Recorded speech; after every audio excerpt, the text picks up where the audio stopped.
अस्सलाम वालेकुम एवरीवन, कैसे हैं आप। अल्हम्दुलिल्लाह मैं ठीक हूँ। उम्मीद करती हूँ कि आप सभी खैरियत से होंगे। तो आज शुरुआत हुई थी दिन की। ब्रेकफास्ट के बाद बच्चों को ड्रॉप किया तो यहाँ पे फिर मुझे अनियंस लेके आए थे। फार्म फूड से मैं लेके आई थी, काफ़ी अच्छे मिल गए थे। तो वो मुझे डालने थे बास्केट में जो था। उसमें मैंने सारा वो किया, थोड़ा सा आज क्लीनिंग का, थोड़ा डीप क्लीन जिसे कहते हैं वो करने वाला था। तो वो सारा कुछ किया करके फिर मुझे आज बिन भी साफ़ करना है। बिन गंदा हो तो मुझे सुकून नहीं होता है, क्योंकि वो ऑलरेडी पहले ही गंदा, एक उसमें हम गंदगी डालते हैं, सारा कुछ गंद डालते हैं। उसको साफ़ रखना बहुत ही ज़रूरी है। तो यहाँ पे ये अनियंस वगैरह, जो अनियन ठीक थे, लेकिन जैसे वो सारे पील हुए हुए ऐसे थे, तो अभी और मुझे अच्छे कहीं से मिले नहीं थे। तो मैंने कहा चले वहीं से ले लेती हूँ, नज़र आए। तो उसके बाद था बिन की क्लीनिंग जो थी। मुझे उसमें थोड़ा सा, मैं आपको एक ट्रिक बताती हूँ। अगर आप कुछ अगर स्मेल भी आए आपके बिन में से, तो बिल्कुल भी आपको नहीं आएगी, बहुत ज़्यादा नहीं आएगी। तो अगर इसको आप अच्छे से पहले तो क्लीन करें डेटॉल के साथ। कोई भी स्प्रे लें आप, अच्छी एंटीबैक्टीरियल जो स्प्रे है। तो अगर आप मेरी बात माने तो रोज़ ही बिन को साफ़ करना चाहिए, क्योंकि बच्चे भी हाथ लगाते हैं, हाथ भी लग जाता है ख़ुद का भी, लेकिन उसमें इतने जरासीम होते हैं कि हम नोट नहीं करते हैं उन चीज़ों को। बिन जो है वो मेरी फ़र्स्ट प्रायोरिटी होती है कि वो साफ़ हो, क्योंकि बच्चों ने भी करना होता है। तो बैग फुल हो जैसे ही उसको निकालें। नॉर्मली तो मैं रात को करती थी, लेकिन क्योंकि बिन बड़ा है तो फुल होता है, होने में 2 दिन लग जाते हैं जैसे अभी। तो यहाँ पे मैंने बिन को साफ़ कर लिया अच्छे से डेटॉल के साथ। ये जो स्प्रे है, कोई भी आप फ्रेगरेंस वाली ले लें, कोई अच्छी सी स्प्रे, कुछ भी, जैसे क्लीनिंग वाली ही है। उसको बिन के नीचे रखें किसी पेपर के साथ, बेशक टॉयलेट पेपर ले लें, किचन पेपर, टिश्यू पेपर लेके, तो आप उसको नीचे उसके रख दें बैग डालने से पहले। तो आप यकीन करें, जब भी खोलेंगे आपको खाने की स्मेल नहीं आएगी, आपको वही अच्छी स्मेल आएगी बिन में से। ये तो आज का ट्रिक था आपको, जो मुझे आपके साथ शेयर करना था। और उसके बाद फिर मुझे आयरनिंग एज़ यूजुअल जो होती है हमारी, तो वो मुझे काफ़ी करने वाली थी। यूनिफॉर्म्स थे, वो किए।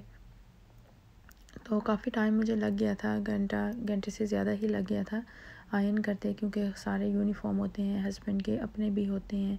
तो अपने में आपको ऑनेस्ट बताऊँ, मैं बहुत ज़्यादा, क्योंकि जीन्स वगैरह ज़्यादा होती हैं नॉर्मली, जो देसी अपने कपड़े हैं वो मैं इतने ज़्यादा नहीं यूज़ होते हैं। तो क्योंकि बच्चों को ड्रॉप करना होता है, फिर विंटर में तो बिल्कुल नहीं होते। समर में मैं इंजॉय करती हूँ, कपड़े पहनती हूँ अपने, ड्रेसेस, लॉन्ग ड्रेसेस जो हैं वो मेरे ज़्यादा होते हैं। तो काफ़ी टाइम मुझे शर्ट्स, मैं बताऊँ आपको ऑनेस्ट, मुझे बिल्कुल भी इस्त्री करनी शर्ट्स अच्छी नहीं लगती हैं। वो मुझे अज़ाब लगता है कि कोई लास्ट वीकेंड पे हस्बैंड ने कर दिए थे। तो मैं कहती हूँ कि ये बुरी बात नहीं है अगर आपके हस्बैंड आपकी हेल्प कर रहे हैं। आप अगर, ये नहीं कि अगर ठीक है नहीं ठीक है, लेकिन एक ज़िंदगी में जो हम सफ़र कहते हैं ना जिसको, वो अच्छा हम सफ़र वही होता है जो आपकी हेल्प करे, आपको उसको एहसास हो कि आप भी इंसान हैं। ये बहुत बड़ी चीज़ है। तो अल्हम्दुलिल्लाह मेरे हस्बैंड बहुत मेरी हेल्प करते हैं हर चीज़ में ही। तो वो जो कलर मैं आपको दिखा रही थी, मैं वो नया लेके आई हूँ, लेकिन ऑनेस्ट बताऊँ तो मुझे अच्छा नहीं लगा वो। तो बिल्कुल बाल उसने मेरे ख़राब कर दिए हैं। मैंने यूज़ किया है, तो प्लीज़ मैं रेकमेंड नहीं करूँगी, आप वो कलर मत लेके आइएगा। तो यहाँ पे जो था, थोड़ी सी शॉपिंग की थी वीकेंड पे बच्चों के। मैं लेके आई थी डीके मैक्स पे, उनके काफ़ी अच्छी सेल लगी हुई थी। तो मुझे जैसे ज़रूरत थी लेगिंग्स की भी, ये ज़्यादा ना बेटियां दोनों मेरी लेगिंग्स पहनती हैं, साथ टी शर्ट्स हैं, या फिर इनको जीन्स मेरे पास बहुत ज़्यादा हैं। तो वो मैं सोच रही हूँ कि मैं क्या करूँ उनके साथ। तो ये पहनती नहीं है वो, कि हम कंफर्टेबल हैं लेगिंग्स में, या फिर टाइट्स के साथ स्कर्ट्स वगैरह पहन लेंगी। तो वो अब काफ़ी, मैंने शॉर्ट्स हैं, सब कुछ बहुत ज़्यादा वो कपड़े जैसे लिए हुए, तो अब मैंने थोड़े स्टॉप किए हुए हैं लेने, क्योंकि ये पहनती नहीं है इतने। इनको होता है लेगिंग्स हो, बस रिलैक्सिंग हो, स्कूल से वापस आते हैं तो बस अपने पीजेस में बैठ जाते हैं, या फिर वंजी पहन लेंगे ऊपर से। तो एक तरह से तो अच्छा है कि मुझे वॉशिंग नहीं करनी पड़ती है बहुत ज़्यादा फिर। तो ये कि इनको होता है कि नहीं, हम रिलैक्स हों, बस स्कूल से थके हुए हैं, यूनिफॉर्म चेंज करेंगे, अपने लेगिंग्स हों, बस सॉफ्ट हो, जैसे कंफर्टेबल कपड़ा हो ना। तो ऑनेस्ट बताऊँ तो मुझे भी यही होता है। मैं भी घर आते ही, जैसे अगर जीन्स वगैरह पहनी हो तो जॉगिंग बॉटम पहन लूँगी, या फिर कोई लाइट से कपड़े जो कंफर्टेबल हों वो पहन लेती हूँ। मुझे हर वक्त वो नहीं है कि बिल्कुल आप टाइट से हुए हों, तो घर में हो, रिलैक्स हो। कई दफ़ा तो मैं वीकेंड पे भी अगर नहीं कहीं बाहर जाना है तो मैं पीजेज़ में ही घूम रही होती हूँ कि रिलैक्सिंग है। तो यहाँ पे देखें बहुत प्यारे कपड़े मिल गए थे।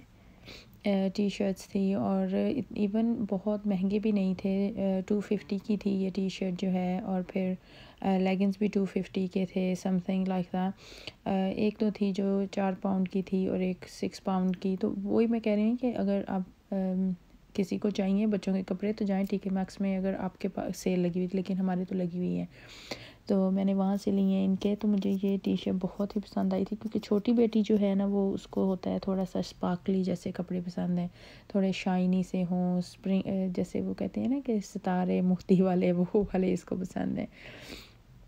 तो उसके लिए फिर वही लेती हूँ।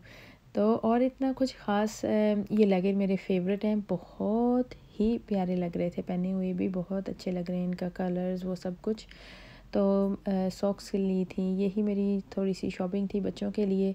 तो वो ब्राउनीज़ का जो मैंने आपने देखा होगा, इसमें एक ब्राउनीज़ का वो बेटी ने भी स्टार्ट करना है, ब्राउनीज़ जाएगी तो उसके लिए वो लिया था। इतने एक्सपेंसिव वो कपड़े हैं।